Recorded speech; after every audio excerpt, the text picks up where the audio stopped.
different to the West, which is absolutely true. Therefore, it must be China which is wrong. But this is ridiculous because it's the Chinese economy which is growing faster. And therefore, what they should say is, yeah, China is different to the West, and it's the West which is less successful. Well, the challenge is there are external challenges and there are domestic challenges. The external challenge is obviously the attempt by the United States to slow down the Chinese economy, and the fact that is through tariffs and sanctions and so on. And that's the policy by the United States. And the other is that the global North economies are growing very slowly. The United States is growing on average about slightly over 2% a year, and the European economy is growing at 1% a year. So these are objective problems which confront China. Okay. The biggest challenge inside is some confusions created by wrong ideas which exist in Western economics, in which people are trying to persuade China's economy to adopt basically the same structure as the United States. China's economy grows at about 5% a year. The US economy grows at slightly over 2% a year. If China's economy were to adopt the same basic structure as the United States, then it would slow down and grow at 2% a year. Then the United States would be very pleased with the situation because in that case China would never overtake the US economy. And this is therefore a huge international debate, the most important debate, economic debate in the world, is the attempt of the United States to persuade China to adopt the same economic structure as the United States, in which case China's economy won't grow at 5% a year, it will grow at 2% a year. And this leads to various technical discussions about things like the percentage of consumption and the percentage of investment in GDP, but each of these has very, very big social forces behind it. I mean, if you look at it rather simply, China invests about 40% of GDP and grows at 5% a year. The US economy invests about 20% of GDP and grows at about slightly over 2% a year. Obviously, if China were to reduce its level of investment down to the level of the United States, that's to 20%, well then China's economy would also slow down to 2%.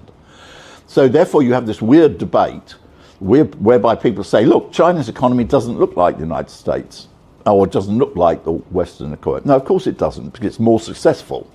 It's growing faster. If the Chinese economy looked like the United States, it would grow at the same, much slower speed than the United States. So it's a sort of bizarre discussion of sort of Western arrogance. They say, China is different to the West, which is absolutely true. Therefore, it must be China which is wrong. But this is ridiculous because it's the Chinese economy which is growing faster. And therefore, what they should say is, yeah, China is different to the West, and it's the West which is less successful. Let me take a comparison, because Goldman Sachs recently produced a report which made exactly this type of argument. Supposing a company went to Goldman Sachs and said, we want to enter a new industry. Goldman Sachs, please come give us some advice. And what Goldman Sachs said, well, look, this is the industry. These are the companies which is most successful, and these are the companies which are less successful. You shouldn't copy the company which is the most successful. You shouldn't learn from the most successful company. You should learn from the less successful companies. Well, everybody would laugh at this just before they cancelled their contract with Goldman Sachs for giving them idiotic advice. But that's exactly what is happening with this Western argument, which is China is growing much faster than the West, or than the United States and Europe. Therefore, they argue that China must adopt the economic structure of the United States and Europe, in which case China will slow down. This is absolutely a bizarre argument. So, but nevertheless, the Wall Street Journal, the Financial Times, the Economist put out this type of stuff all the time. And therefore, this leads to unfortunately, some people in China copy this nonsense. And therefore, this leads to internal discussion in China. So those are the internal main ideological issues. There are then objective problems which can't be overcome quickly, in which China has the correct policies, but they simply can't be solved quickly. For example, research and development. China has by far the highest level of research and development as a percentage of GDP of any global South country. It's about 2.4% of GDP. It's almost twice that of the second one, which is Turkey.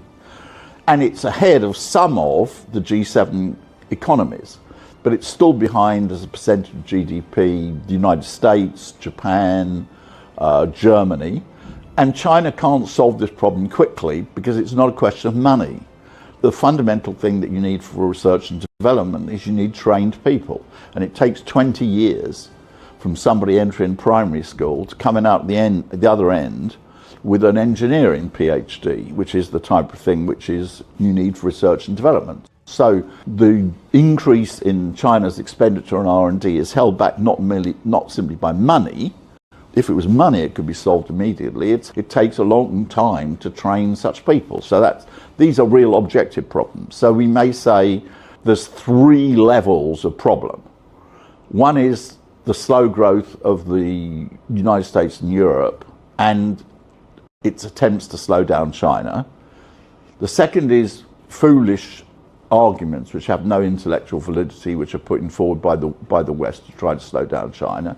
And then there are real objective issues, which is due to China's level of development. Only about around 15% of China's population has higher education compared to 50% in the United States or 70% in South Korea.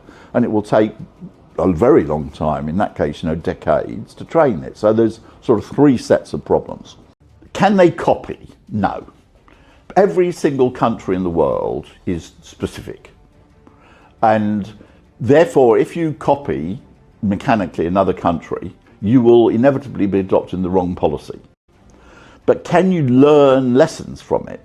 Yeah, the answer to that is yes, you certainly can. And therefore, what is the big lessons for China? You have to have a very high level of investment to grow fast. All the Asian economies which are growing rapidly, and there are, India grows rapidly, South Korea grew rapidly, Indonesia grows rapidly, Vietnam grows rapidly, India grows rapidly. They all have very high level of investment in the economy. Then you also need an open economy. That is, you need to participate in international trade. The attempt to create a self-contained economy won't work properly. Those countries which did it, what used to be called the import substitution strategy, it won't work. You need a high level of research and development. This is where, for example, South Korea is still ahead of China. Japan is still ahead of China. Not because of wrong policies by China, but because it takes a long, long time to train people in, to give them PhDs in engineering or PhDs in science or PhDs in mathematics and things like that, which is what is the really important things for that. So you need high investment, you need an open economy, you need skilled labour, you need high levels of research and development. These are common in all these countries. How they actually combine in each country, that's completely specific. So yes, China's has great lessons for other countries, but it can't be mechanically copied by other countries. Thank you for making it this far. If you like this video, you might want to share it with a like-minded friend. Thank you, and as always, stay blessed.